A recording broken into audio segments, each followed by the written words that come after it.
My wife said, "If you can't handle my friend's sharp humor, just pay your share and go." I replied, "Thanks for the choice." Then I stood up, grabbed my keys, and left the restaurant. She thought I was bluffing until her friends' chuckles faded when they saw I'd only covered my own meal. Look, I'm not going to sit here and pretend I didn't see it coming. Maybe I did. Maybe I didn't. Hindsight's always got 20/20 vision and a smug little grin, right? But when I married Lila 3 years ago, I genuinely thought I'd hit the jackpot. I'm talking about the kind of woman who could walk into a room and everyone would just stop and stare, not because she was trying to make an entrance, but because she had this natural magnetism that made you want to be in her orbit. She was ambitious in that healthy way where you could tell she actually gave a damn about her career, not just the paycheck that came with it. Witty too, the kind of sharp humor that could make you laugh so hard you'd snort your beer out your nose at a barbecue. And that smile, man, that smile could sell ice to penguins in Antarctica during a blizzard. I'm talking igloos full of the stuff. She had this way of lighting up when she talked about her dreams, her plans, her vision for the future, and like an idiot, I thought I was part of that vision in a meaningful way, not just as some supporting character who existed to nod and pay bills. The wedding was beautiful, by the way. Nothing too crazy. We're not talking about some Instagram influencer explosion of flowers and doves and ice sculptures. Just a nice ceremony with family and friends, good food, decent music, and enough champagne to make my Uncle Jerry tell the same Navy story 3 times in one evening. For those first few months, everything felt right. We had our little routines, our inside jokes, our Sunday morning pancake traditions where I'd burn at least 2 batches before getting it right, and she'd pretend they tasted amazing anyway. We'd curl up on the couch and binge-watch true crime documentaries, and she'd always guess the killer wrong, and I'd always let her think she was close. It was comfortable, you know? The kind of comfortable where you can fart in bed and not worry about being judged too harshly. That's true love right there, folks. Mutual gastrointestinal acceptance. But here's the thing about red flags. They don't usually show up waving frantically on day one with a mariachi band and a neon sign. They creep in slowly, casually, like that one friend who shows up to every party uninvited, and eventually you just accept that they're part of the furniture now. For Lila and me, that red flag came wrapped in a trifecta of designer handbags and passive-aggressive compliments. I'm talking about her college friends, Sierra, Paige, and Tasha, the holy trinity of toxicity, the 3 musketeers of meanness. Think Mean Girls, but aged up about 15 years, armed with corporate job titles that sounded impressive, but probably just meant they spent 8 hours a day in meetings that could have been emails, and fueled by enough Chardonnay to keep an entire vineyard in business. These women had perfected the art of the backhanded compliment, the thinly veiled insult disguised as concern, the group chat screenshot that gets accidentally shared at exactly the wrong moment. From the moment I met them at our engagement party, I could tell they had their reservations about me. I'm a plumber, a damn good one, actually, and I restore classic cars in my spare time. Not exactly the pedigree they'd imagined for their ambitious friend Lila, who had her MBA and a corner office with a view and business cards that felt expensive when you held them. Sierra worked in marketing for some tech startup that definitely would have failed if not for venture capital money, keeping it on life support. Paige was in HR at a pharmaceutical company, which basically meant she got paid 6 figures to tell people they couldn't say certain things at the water cooler anymore. And Tasha? She was in consulting, which I'm pretty sure is just code for I have meetings about having meetings and nobody really knows what I do. At first, their little jabs were subtle enough that I could laugh them off. Oh, Marcus, you work with your hands. That's so refreshing. Translation, you're blue collar, and we're not sure why Lila settled. Or, Marcus, do you ever worry about job security in the trades? Translation, we think your career is beneath our friend. I played along because, hey, I'm a secure guy. I know what I bring to the table. I make good money. I'm reliable. I can fix pretty much anything in a house without calling someone else. And I've got a 72 Chevelle in my garage that's going to be worth serious cash once I finish the restoration. Plus, I'm funny. I'm loyal. And I remembered our anniversary without needing a calendar alert. That's husband material right there. But as the months rolled into years, their jokes got sharper. Less playful teasing, more actual cutting remarks. They started treating me like I was the comedic relief husband, the bumbling sitcom dad who exists purely to be the butt of jokes while the smart, sophisticated wife, and her glamorous friends roll their eyes and sip Cosmos. And like a complete fool, I played along. I laughed when they laughed, even when the joke was at my expense. I smiled through their comments about how Lila married down, or how interesting it must be for her to be married to someone so different from her professional circle. I told myself it was harmless, that it was just their way of bonding, that maybe I was being too sensitive. But there's a difference between friendly ribbing and actual contempt, you know? There's a line between joking around with your buddy about his terrible golf swing and genuinely looking down on someone because you think they're inferior. And somewhere along the way, those three crossed that line so far back it was a dot on the horizon. The worst part? Lila never shut it down. She'd sit there, sipping her wine, maybe giving a little uncomfortable smile, but she never once told her friends to back off. Never once said, "Hey, that's my husband you're talking about." Never once stood up for the guy who stood next to her at that altar and promised to love and honor her through all the bull that life throws at you. I should have seen it coming. I should have recognized that when your wife lets her friends treat you like garbage without saying a word, that's not just a friend problem. That's a marriage problem. But I was patient. I was understanding. I told myself that maybe she didn't know how to navigate it, that maybe she was caught between loyalty to her friends and loyalty to me, that maybe she'd come around eventually. Spoiler alert, she didn't. If anything, she started joining in, making her own little comments here and there, testing the waters to see if I'd push back. And when I didn't, when I just kept smiling and nodding and playing the good sport, the jokes got sharper than steak knives, and suddenly I wasn't just the punchline. I was the entire comedy routine, and everyone had memorized their lines except me. So Lila got promoted. Big time. We're talking about a serious jump up the corporate ladder. Senior vice president of something important that honestly still sounds made up to me.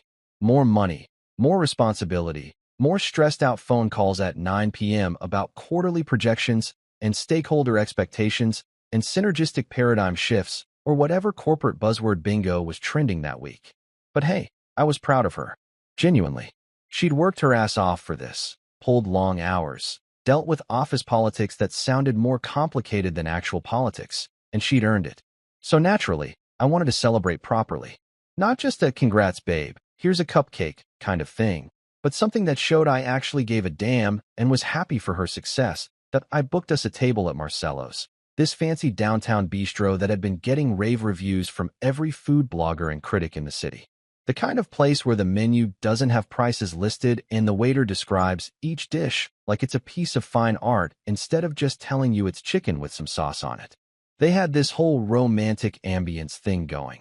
Dim lighting, candles on every table, soft jazz playing in the background, and waiters who seemed to materialize out of thin air the second your water glass dropped below half full. It cost me a decent chunk of change just to get the reservation, but I didn't care. This was my wife's big moment, and I wanted her to feel special, celebrated, appreciated. I even wore the one sports coat I own that doesn't make me look like I'm about to sell you a used car. Here's where I made my first mistake. I told Lila to invite whoever she wanted. I figured maybe she'd want her parents there, or maybe just the two of us for an intimate dinner where we could actually talk without interruption. But no, she invited the Trinity.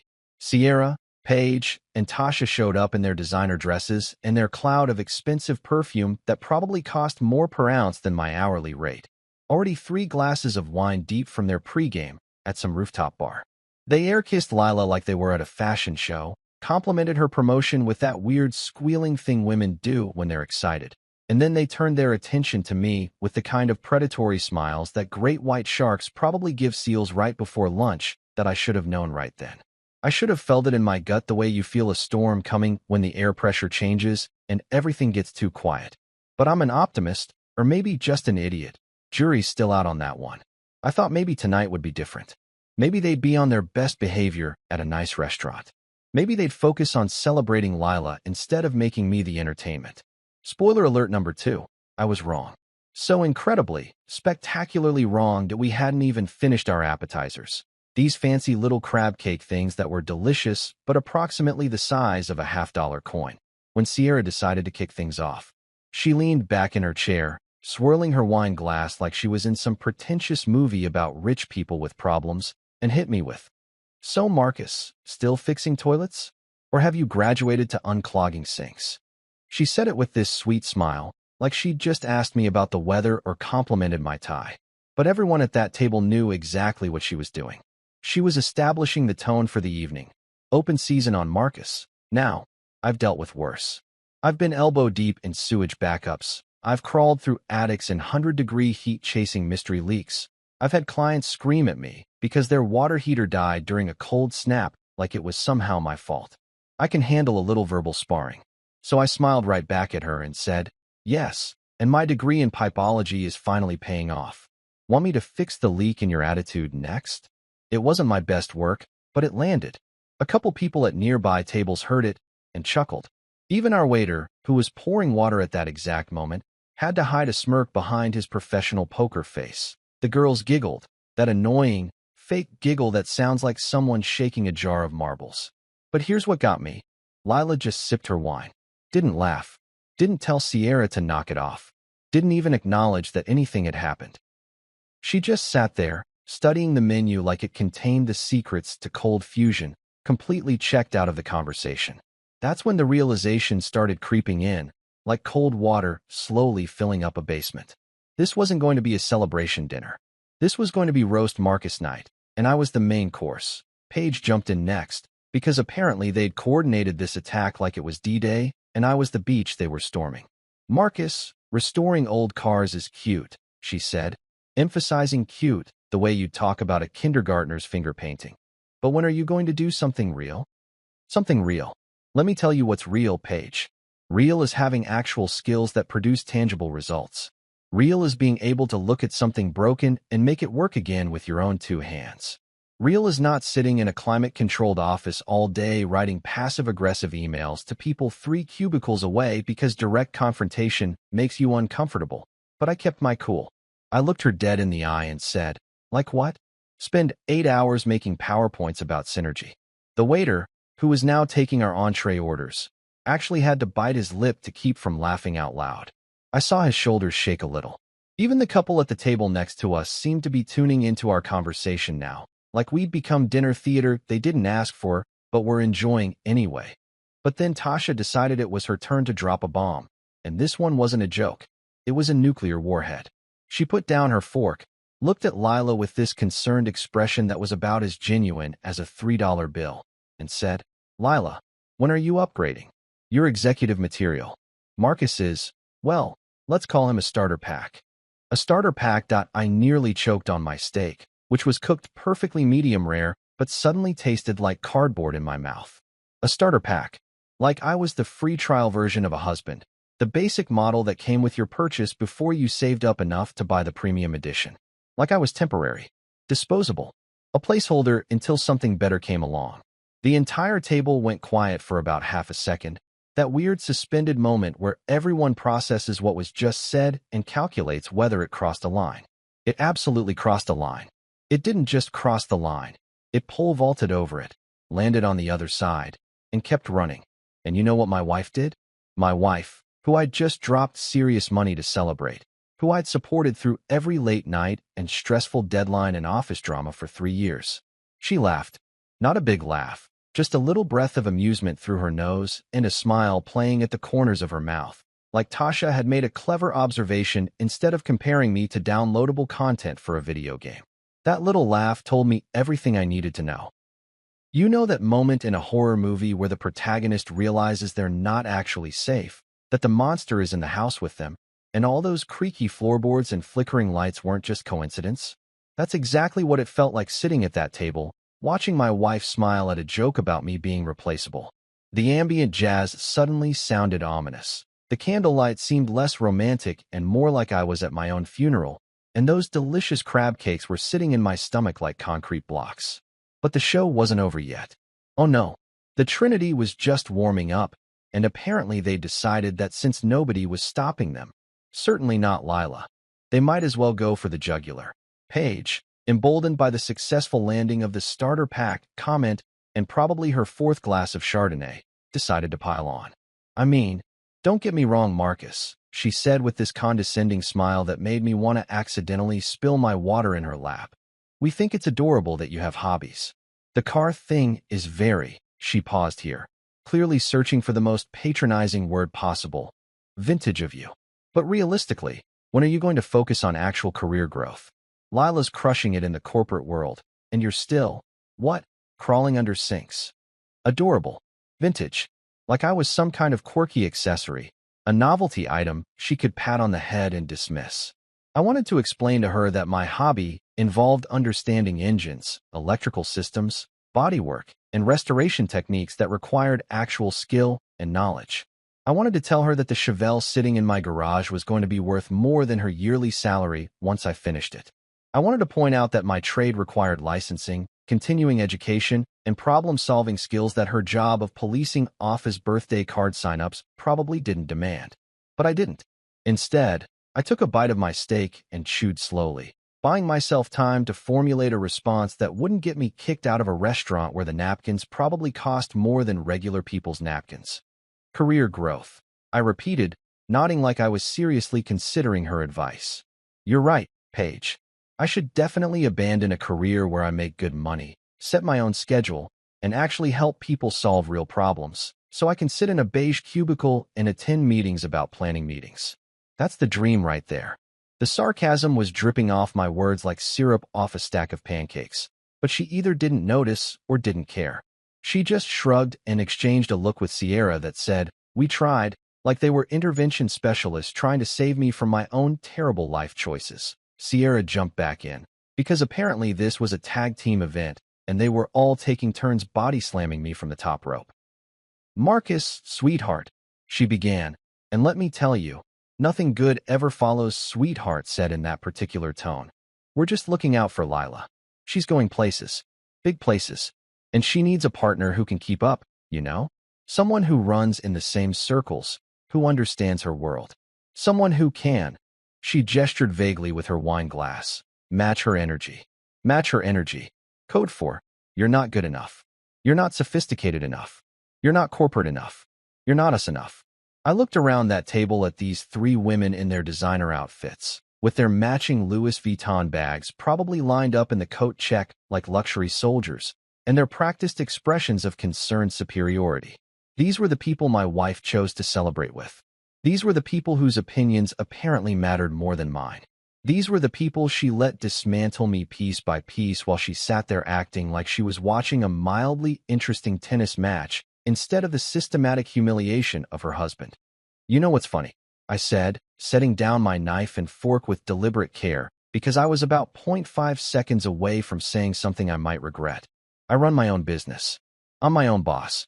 I don't answer to anyone except my clients, who actually appreciate what I do and pay me well for it. I don't have to worry about being downsized or restructured or whatever corporate buzzword they use when they fire people these days. But please, tell me more about how I need to keep up with someone who spent her afternoon in a meeting about rebranding the company break room." That one landed differently. I could see it in their faces, the slight tightening around Sierra's eyes, the way Paige's smile became a little more forced, the way Tasha suddenly became very interested in her salmon. Because here's the thing these women never considered. I might not have an MBA or a corner office, but I wasn't stupid. I wasn't unsuccessful. I just measured success differently than they did. But admitting that would require them to acknowledge that their worldview wasn't the only valid one. And that kind of self-reflection requires humility, which was a personality trait notably absent from this particular friend group. Tasha, apparently deciding that the conversation was getting too real and not fun anymore, tried to steer things back to playful territory. "Oh, Marcus, don't be so sensitive. We're just teasing. If you can't handle a little friendly banter, maybe you need thicker skin." "Ah, yes, the classic bully defense. It was just a joke. Why are you so sensitive? Learn to take it." Like the problem was my reaction, not their behavior. Like I was the unreasonable one for not enjoying being insulted over a meal I was paying for. "Friendly banter," I repeated, testing the words out. "Is that what we're calling this?" Because from where I'm sitting, friendly banter usually involves all parties having fun, not three people ganging up on one while his wife watches like it's entertainment. I looked directly at Lila when I said that last part, hoping maybe she'd finally jump in, finally say something, finally acknowledge that this had gone way too far. But she just looked uncomfortable, shifting in her seat and taking another sip of wine like it was a life preserver and she was drowning. The waiter appeared then, asking if everything was all right with our meals, and the table suddenly became a chorus of yes, wonderful, and delicious. Thank you, because God forbid we let the staff know that this fancy dinner had turned into a psychological warfare session. The moment he left, Sierra leaned forward with this gleam in her eye that told me she was about to go for the kill shot. Marcus, let me ask you something, she said, her voice dripping with fake sweetness. What exactly do you bring to this marriage? Seriously, Lila's got the career, the money, the prospects. She's going to be making serious bank with this promotion. Meanwhile, you're what? The guy who fixes the garbage disposal when it breaks? The handyman husband. She laughed, and Paige and Tasha joined in like they were a studio audience who'd been cued. But that's when something snapped inside me. Not in an explosive, throw-the-table kind of way, but more like a switch flipping off. A clarity washing over me. These women didn't respect me. That was obvious. But more importantly, my wife wasn't going to defend me. She was never going to defend me. I could sit here all night, trading barbs, trying to prove my worth to people who had already decided I had none, or I could do something radical. Something they wouldn't expect. I put down my fork. Not dramatically. Not with a clatter or a bang that would draw attention from the other diners who were probably having normal, pleasant conversations about their days or their kids or literally anything other than whether one person at the table deserved to be treated like a human being.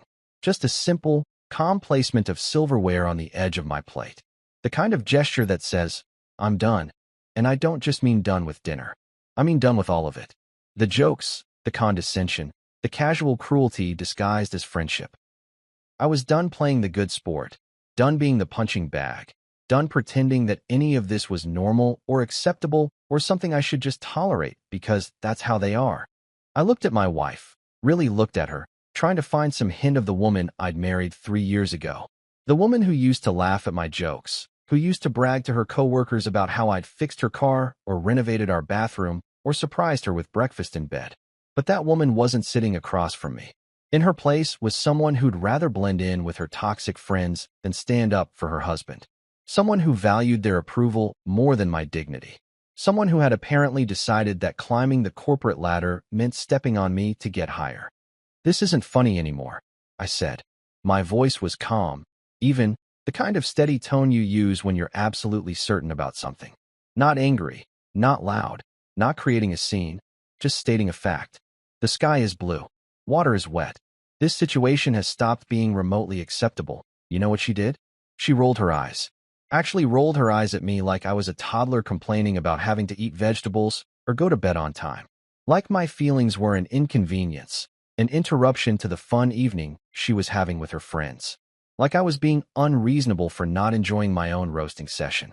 Oh my God, Marcus, she said with this exasperated sigh that made me feel about 2 inches tall. Don't be so dramatic. They're just kidding around. Can't you take a joke? There it was again. The gaslighting defense. I'm not the problem. Your inability to handle jokes is the problem. Never mind that these jokes had sharp edges and malicious intent.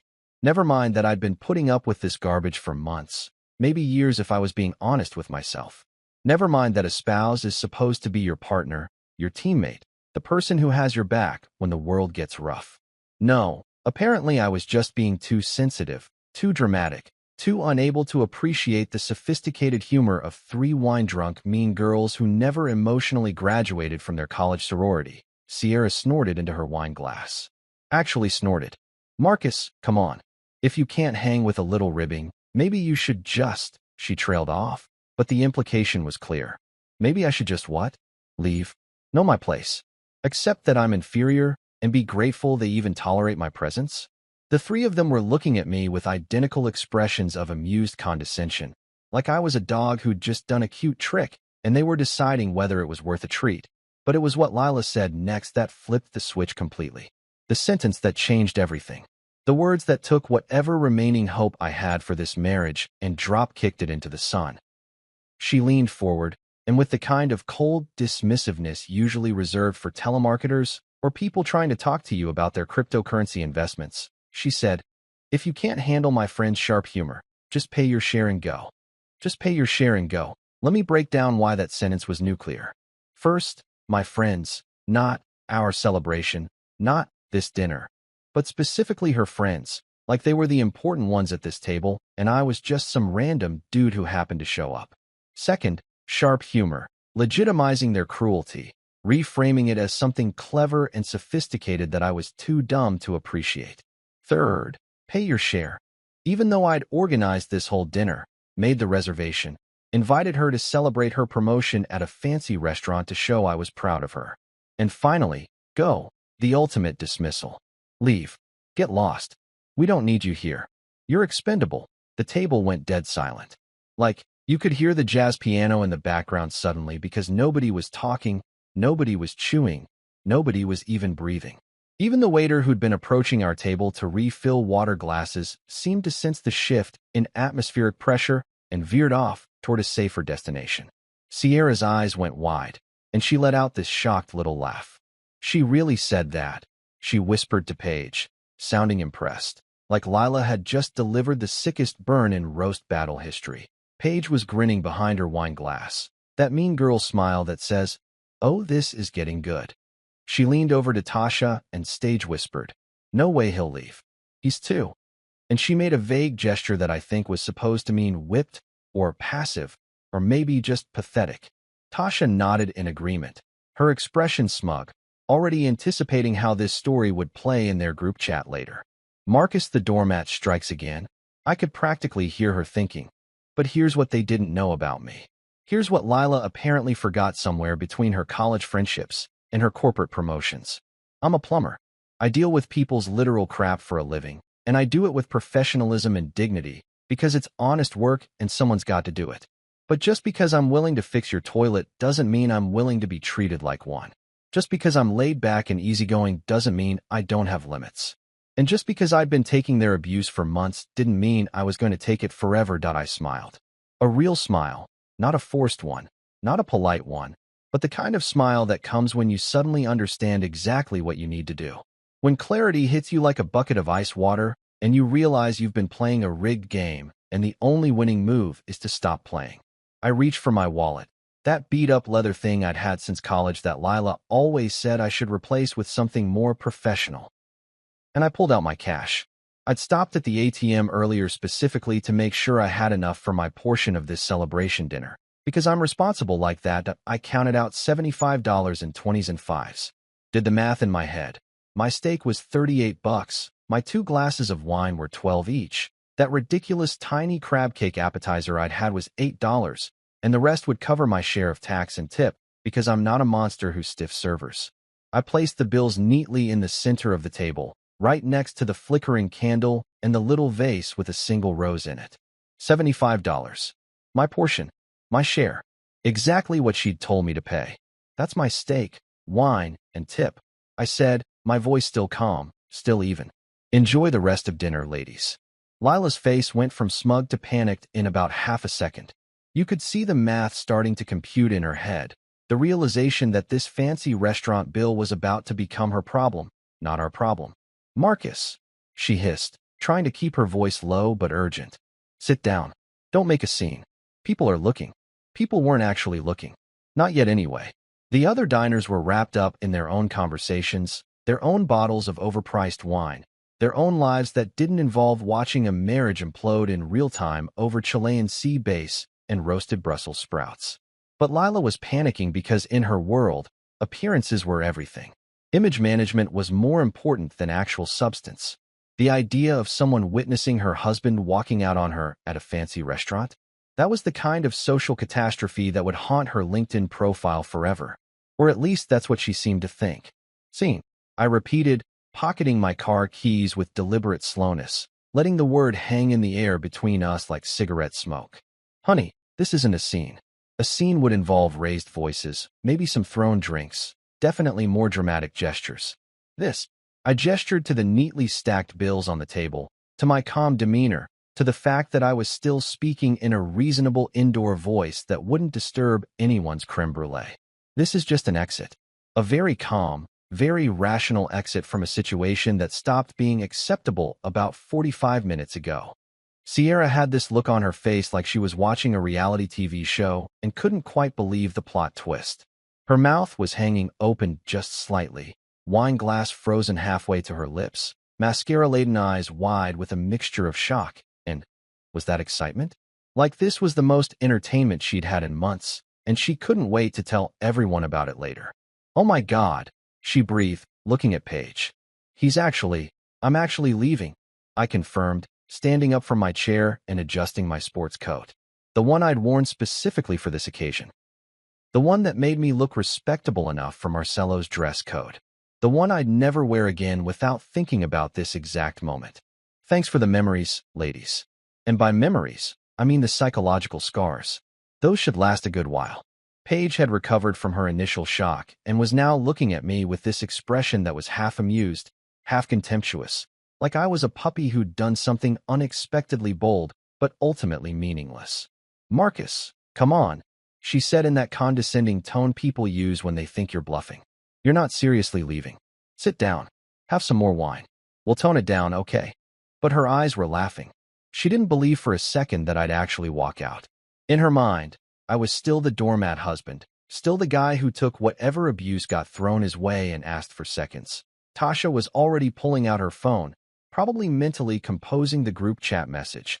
OMG, you guys won't believe what just happened.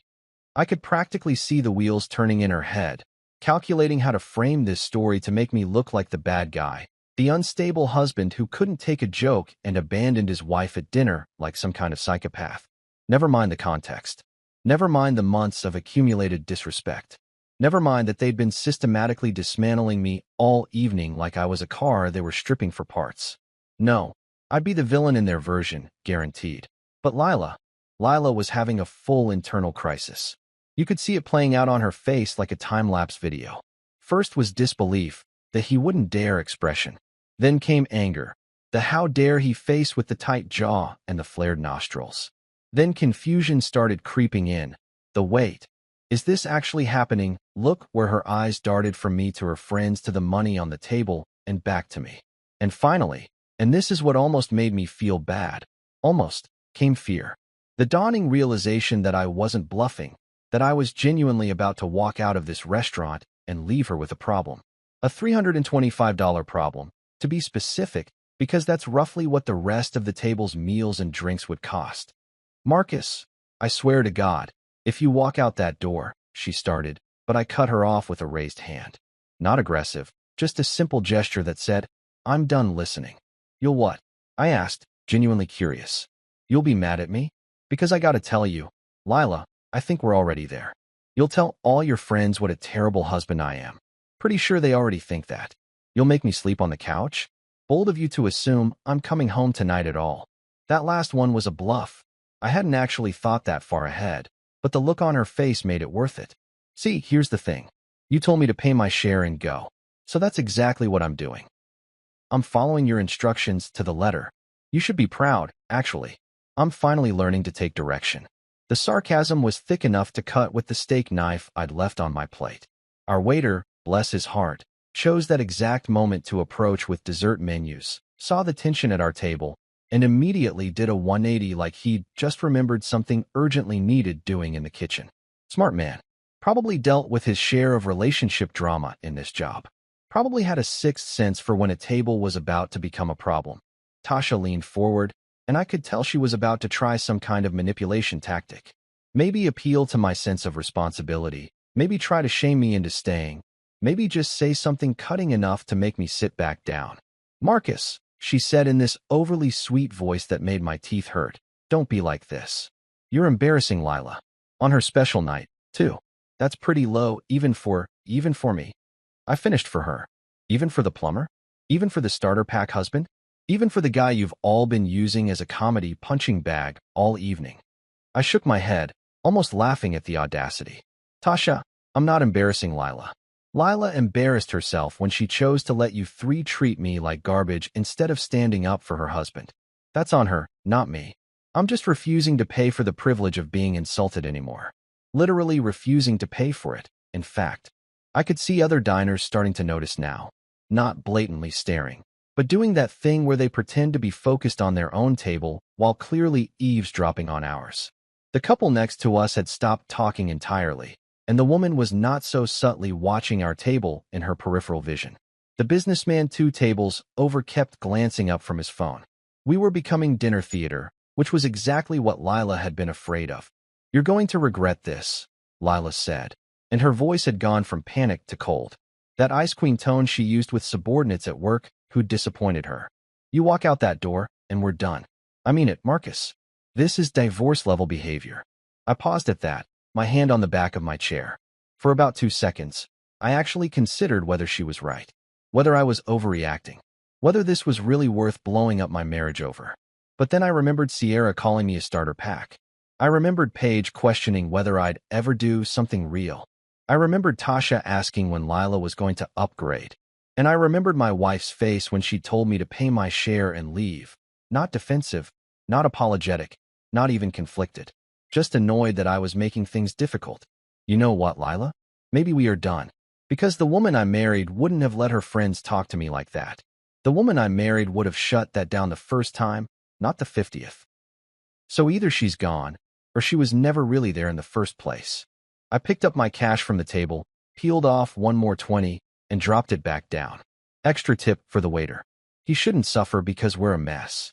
I walked out of Marcello's with my head high and my conscience clear, which is more than I could say for my emotional state, because let's be honest, walking out on your wife in a fancy restaurant isn't exactly the kind of thing you do when you're feeling emotionally stable. But sometimes the right choice and the comfortable choice aren't the same thing, and I'd spent 3 years choosing comfort over self-respect. Tonight, I was choosing differently. The cool night air hit my face as I pushed through the heavy wooden doors, and it felt like waking up from a dream, or maybe a nightmare. Either way, I was finally awake. That my car was parked 3 blocks away in a garage that charged $25 for the privilege of keeping your vehicle safe from the downtown elements. I'd driven my daily driver tonight, a reliable Honda Civic that got me from point A to point B without drama, unlike my marriage. Instead of the Project Chevelle that still needed another 6 months of work before it was street legal. As I walked through the downtown streets, passing other restaurants with their glowing windows full of couples who probably weren't in the middle of relationship collapse, I felt my phone start buzzing in my pocket. Once, twice, 3 times in rapid succession like a machine gun made of passive-aggressive text messages and angry phone calls that I didn't look at it. Not yet. I just kept walking, hands in my pockets, breathing in the October air that smelled like city exhaust and somebody's cigarette smoke and freedom. Actual, genuine freedom.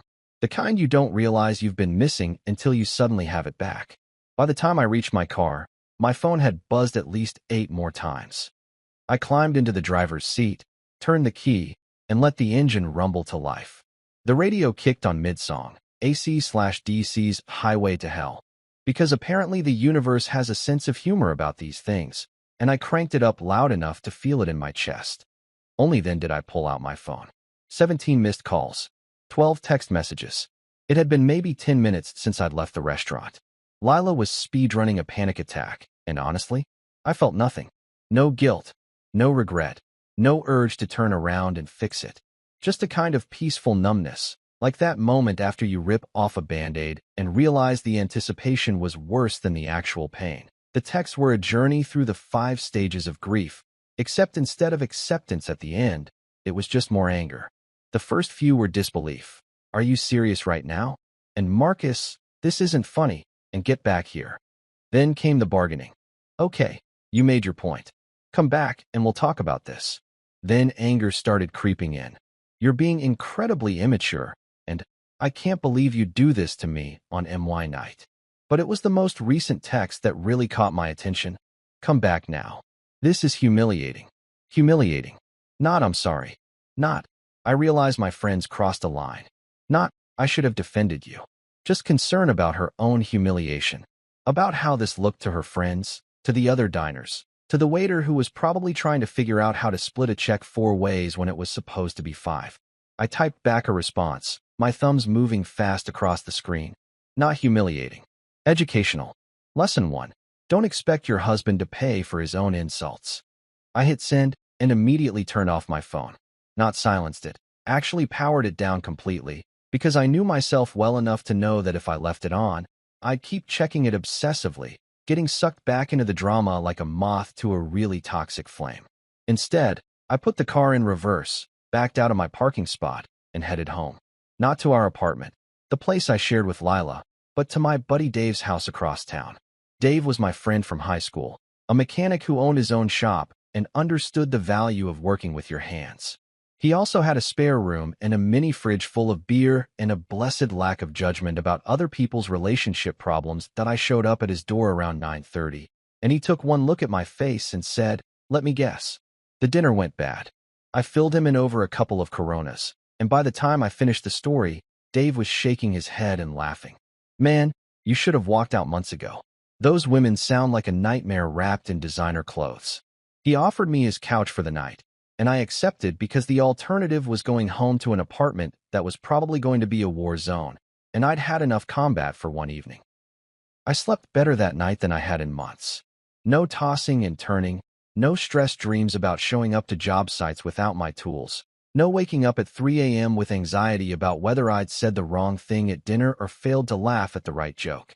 Just solid, peaceful sleep on Dave's lumpy couch with a borrowed blanket and the distant sound of traffic outside. When I woke up the next morning, I felt like a different person. Lighter somehow. Like I'd been carrying a backpack full of rocks and finally set it down that I didn't turn my phone back on until I'd had coffee and breakfast. Dave made surprisingly good scrambled eggs, and mentally prepared myself for whatever nuclear fallout was waiting in my inbox. When the phone finally powered up, it practically had a seizure from all the notifications. 23 more texts, 14 more missed calls, 2 voicemails. And here's where things got interesting. The messages weren't all from Lila. Her friends had joined the party. Sierra had texted me.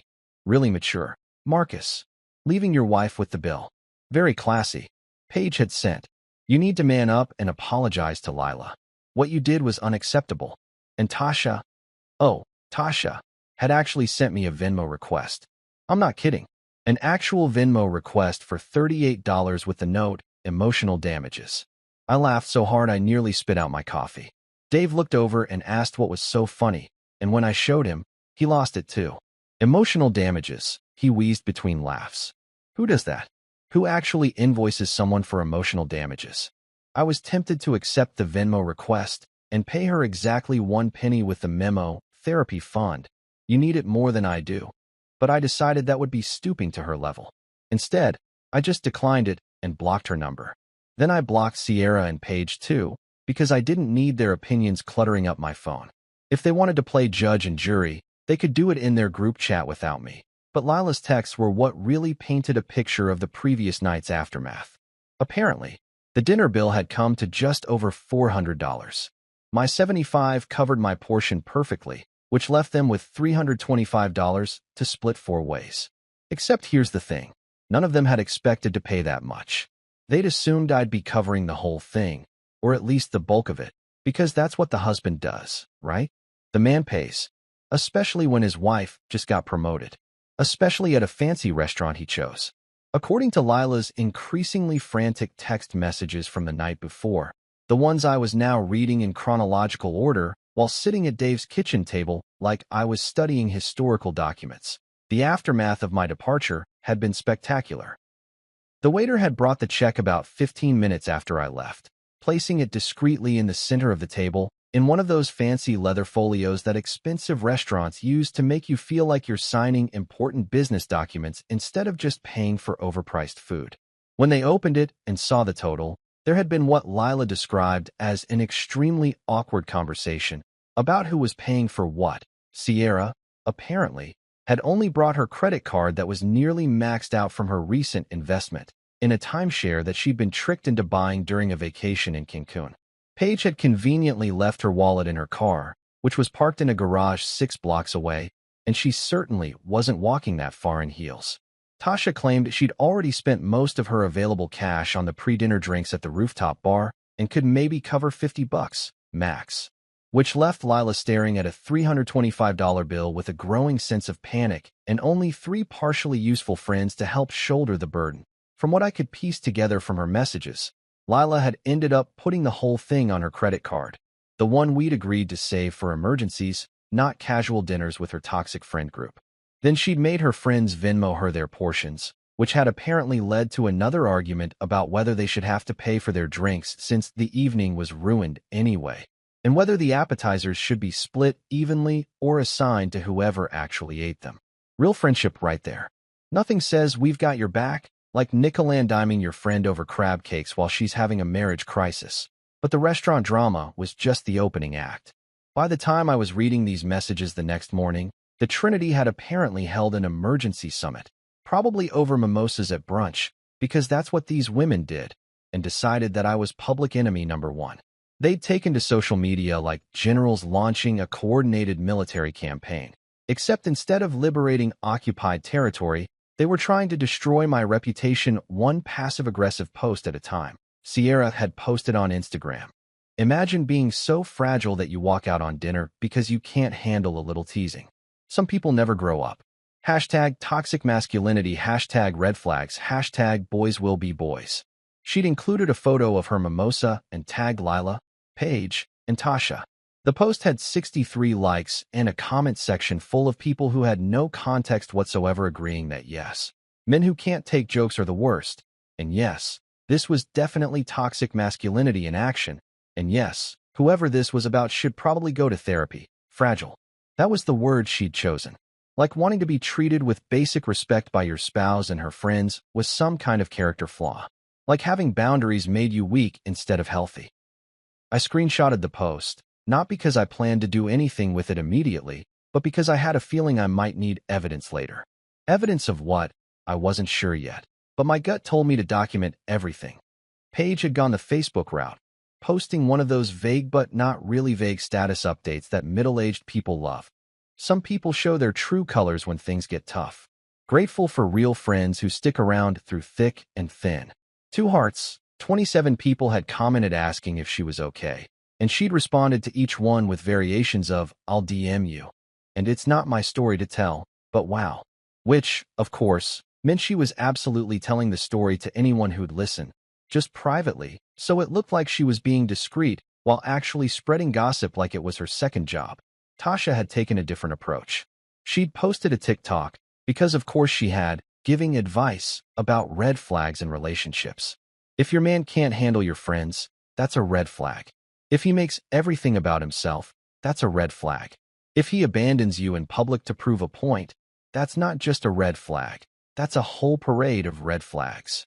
The video had gotten a few thousand views and a comment section full of people sharing their own stories about terrible boyfriends and husbands, completely oblivious to the fact that they were getting a heavily edited, completely biased version of events.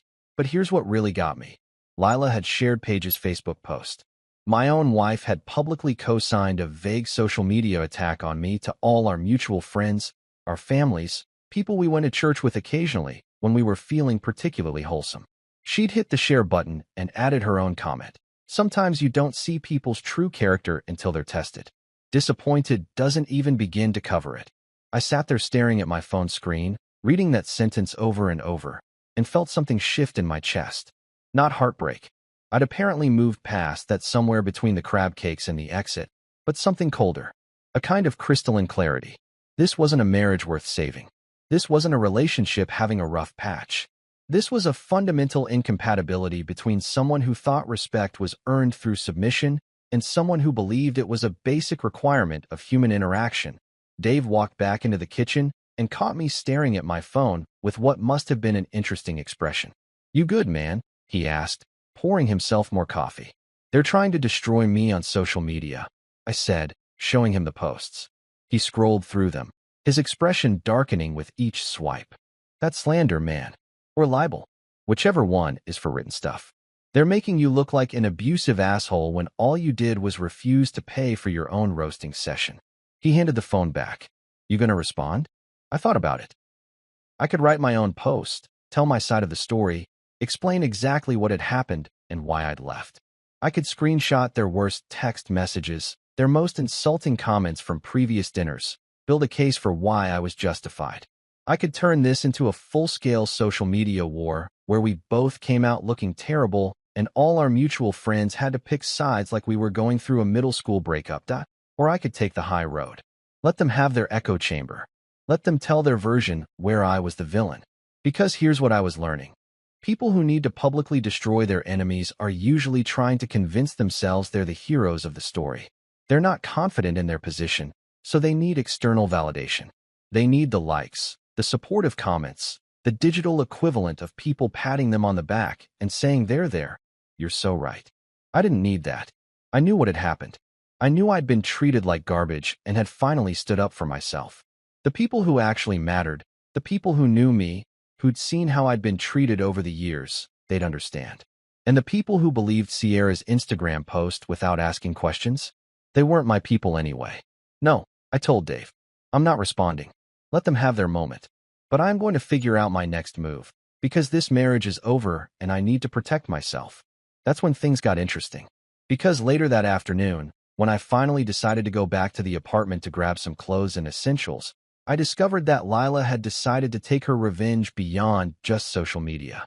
I drove back to the apartment around 3 in the afternoon, figuring Lila would be at work doing important executive things and I could grab my stuff without the drama of an in-person confrontation. I wasn't ready for that yet. Maybe I'd never be ready for it.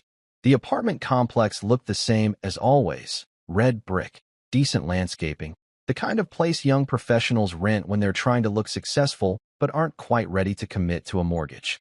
I'd lived there for 2 years before Lila moved in, and honestly, I'd probably be staying there long after she left, assuming I could afford it on my own. The rent was reasonable, the landlord was decent, and I'd never had problems with the neighbors except for the college kid upstairs who occasionally decided that 3 a.m. was the perfect time to rearrange his furniture that I parked in my assigned spot. Number 247, right next to the dumpster enclosure that occasionally smelled like a crime scene during the summer months, and headed up the exterior stairs to our second-floor unit. That's when I noticed the first sign that something was wrong. The door was unlocked. Not just unlocked, but slightly ajar, like someone had closed it without making sure it latched. Lila was paranoid about security. She'd made me install 2 deadbolts and one of those door chains that probably wouldn't stop a determined toddler, let alone an actual burglar. She never, ever left the door unlocked. I pushed it open cautiously, half expecting to find the place ransacked by thieves. But instead, I found something worse: strategic destruction. My stuff, specifically. The living room looked mostly normal except for one glaring absence. My vintage record player, the one I'd inherited from my grandfather, was gone from its spot on the shelf. So were about half my vinyl records, the good ones, the classic rock collection I'd been building since high school. My Xbox was missing from the TV stand. The framed photo of my dad and me at a Steelers game, the last one we'd gone to before he passed. Gone. I walked into the bedroom and found my closet half empty. Not the half with work clothes. She'd left all my plumbing uniforms and steel-toed boots. How generous. But my casual stuff. My favorite leather jacket, my good jeans, my entire collection of band t-shirts that I'd been accumulating for 15 years. The drawer where I kept my watch collection, nothing fancy, just a few decent pieces I'd picked up over the years, was completely empty. Even my goddamn cufflinks were gone. The silver ones my mom had given me for the wedding. But it was what I found in the garage that made me see red.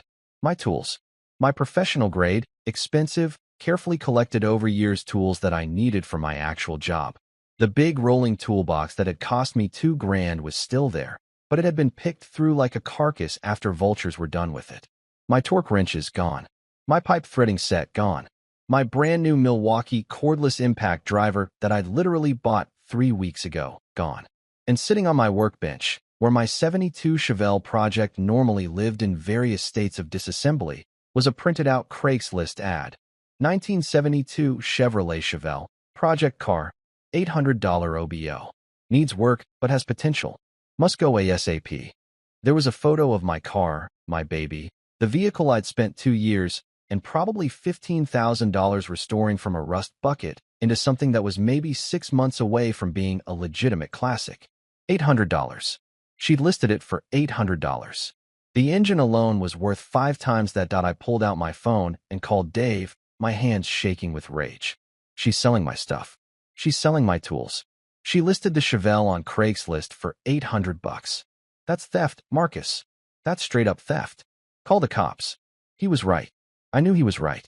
But there was a tiny part of my brain that was still trying to be reasonable, still trying to avoid making things worse, still hoping that maybe this was a misunderstanding and Lila had a perfectly logical explanation for why she was selling my grandfather's record player and my work tools.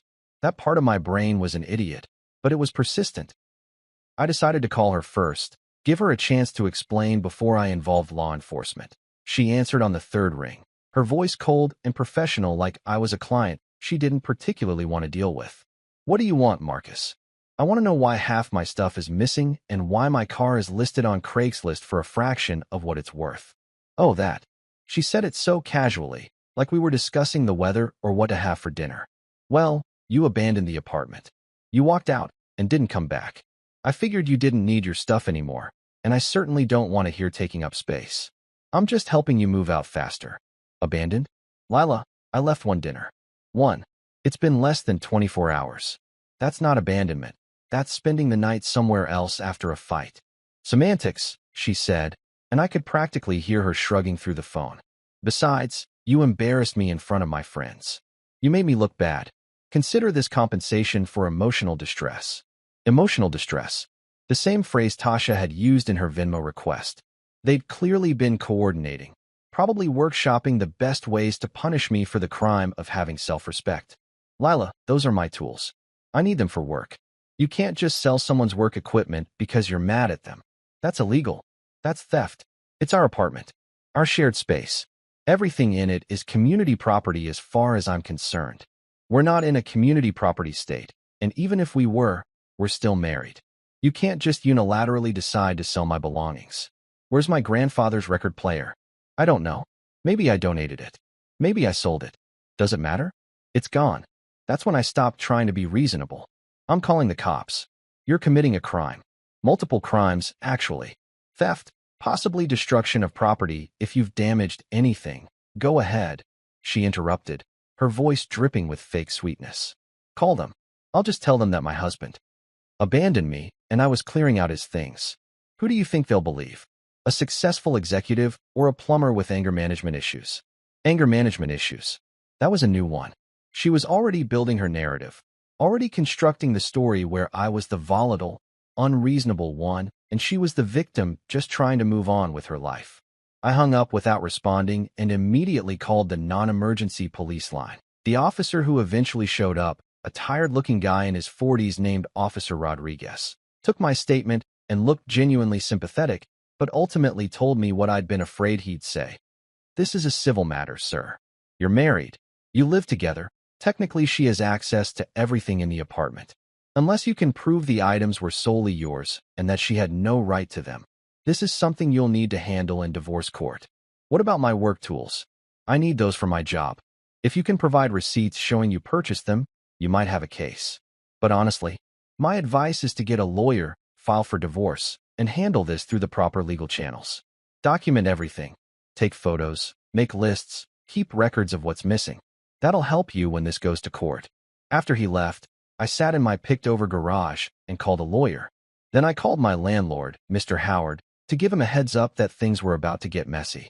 Mr. Howard called me back about 20 minutes after I'd left him a voicemail explaining the situation in the most professional, least dramatic way I could manage, which admittedly wasn't very professional because I was still pretty heated about my missing torque wrenches. He was a good landlord, the rare kind who actually fixed things when they broke and didn't treat security deposits like a retirement fund. I'd always paid rent on time, never caused problems, never had noise complaints, and I think he genuinely liked me because I'd fixed his kitchen sink once when his regular plumber was on vacation and only charged him for parts. Marcus, he said when I answered, and I could hear the weariness in his voice. I was actually about to call you. Your wife already contacted me this morning. Of course she did. Of course Lila had gotten to him first, probably with her carefully constructed narrative about the abandoned husband who'd cruelly walked out on his devoted wife. Yeah? What did she say? She reported you for abandoning the apartment. Said you'd moved out, left her with all the bills, and she wanted to know if she could get the lease transferred into her name only. He paused, and I heard papers rustling in the background. Thing is, Marcus, I've been doing this job for 20 years. I've seen every kind of tenant drama you can imagine, and something about her story didn't sit right. She seemed more angry than upset, if you know what I mean. Less my husband left me, and more, I'm going to make sure he pays for this. That's because I didn't abandon anything, I said, and then I gave him the real story. The dinner, the insults, the walking out, the less than 24 hours that had passed since then. The missing tools and the Craigslist ad for my car. The whole sordid mess.mr. Howard was quiet for a moment after I finished. Then he sighed, long and deep, the sigh of a man who'd definitely dealt with this kind of thing before. Marcus, you've been a model tenant for 4 years. Always paid on time, usually early actually. Never had a single complaint about you. Your wife, on the other hand. He paused again, choosing his words carefully. She's been hosting these wine nights with her friends. Loud ones. I've gotten 3 noise complaints in the last month alone. The couple below you said it sounds like a herd of elephants up there every Friday night. And last week someone reported glass breaking in the hallway. I hadn't known about the glass breaking, but the wine nights didn't surprise me. Friday nights were when the Trinity descended on our apartment like a locust plague made of Chardonnay and poor decisions. They'd get progressively louder as the evening went on, cackling about office politics and dating app disasters and whatever else they found entertaining. I usually retreated to the garage to work on the Chevelle, where I could put in earbuds and pretend I lived alone. Look, Mr. Howard continued, I'm going to be straight with you. If you want the lease in your name alone, I'll allow it. You've earned that. But I'm also going to need to have a serious conversation with your wife about the noise issues. I've been giving warnings, but if it continues, eviction's on the table. I've got other tenants to think about. I could have felt bad about that. Could have worried about Lila getting evicted, about where she'd live, about the complications it would create in our already complicated situation. But honestly, after she'd stolen my tools and listed my car for sale and reported me for abandonment, I felt nothing. Just a cold, satisfied sense that maybe, just maybe, the universe was starting to balance the scales. I appreciate that, Mr. Howard. Really, I'll come by the office tomorrow and we can figure out the lease situation. Sounds good. And Marcus? Get yourself a good lawyer. You're going to need one. He wasn't wrong. I'd already scheduled a consultation with a divorce attorney for Monday morning. A guy named Richard Chun who Dave's cousin had used and apparently was a shark in the courtroom, but decent enough in person. The consultation alone was going to cost me $300, which hurt, but not as much as staying married to someone who thought selling my grandfather's record player was appropriate conflict resolution. But here's where the story gets interesting, where karma decided to stop being subtle and started going full scorched earth on the Trinity. Because over the next 2 weeks, while I was staying at Dave's place and trying to piece my life back together and documenting every missing item for my lawyer, the universe apparently decided that Lila's friend group had been getting away with too much for too long. Sierra went first. I heard about it through the grapevine, actually through Dave's girlfriend, who worked at the same company as one of Sierra's co-workers. Apparently, Sierra had been gossiping about her boss in a Slack channel. Nothing unusual there. People complain about their bosses all the time. But Sierra, in her infinite wisdom, had accidentally posted her complaints in the main company channel instead of the private one with her work friends. We're talking about detailed, specific complaints. Calling her boss incompetent, saying he only got promoted because he was someone's nephew, speculating about his divorce, and whether it was because he was probably terrible in bed too, like he's terrible at everything else. The message sat there for approximately 4 minutes before she noticed and deleted it. But 4 minutes in a Slack channel with 200 people in it? That's an eternity. Screenshots had already been taken. HR had already been notified. Her boss had already seen it. She was fired by the end of the day, escorted out by security like she'd been embezzling funds instead of just being catastrophically stupid about workplace communication. No severance, no glowing recommendation, just a cardboard box full of her desk plants and a humiliating walk to her car, while former colleagues pretended not to watch that I'd be lying if I said I didn't laugh when I heard. Not a big, mean laugh. Okay, maybe a little bit mean, but definitely a laugh. The woman who'd spent months mocking my career had just torpedoed her own over a Slack message. The irony was chef's kiss perfect. Paige was next, and her downfall was even more poetic. Remember how she'd posted that vague Facebook status about people showing their true colors? Well, her boyfriend, a guy named Trevor who she'd been dating for about 8 months and was apparently getting serious with, saw that post. And being a reasonable human being, he asked what it was about. So Paige, feeling justified and probably still buzzed on self-righteousness, showed him the group chat. The whole group chat. Months of messages about me, about Lila's marriage, about how they were helping Lila see that she could do better. Trevor, to his credit, apparently had more emotional intelligence than all three members of the Trinity combined.